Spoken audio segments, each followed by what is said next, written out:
Client comes to me and they're looking to lose weight. First thing that I do is tell them to bring me a food log. 9 times out of 10, it gets them to start thinking about what it is that they're consuming every day. I look through it and I start to set small goals. We go in 7-day increments, and typically what I'll see is no protein in their diet, and they think the first thing I'm gonna do is tell them to cut the alcohol out or cut this out or cut that out.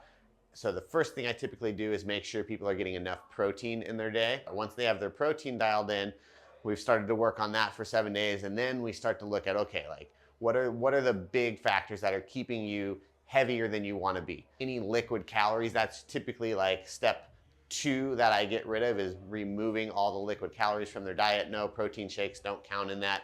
I'm talking about soda, alcohol, any other like juices and stuff like that. We remove that completely. Once I have that, now we start to dial in and start to tweak things based on that individual.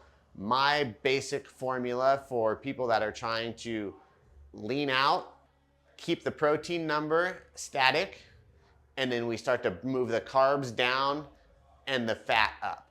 And what that does is it keeps the calories in a point where they can still feel good and have energy. But as we start to remove the carbohydrates from the system, it allows their body to start to shed A, the inflammation, and B, some of that extra body fat.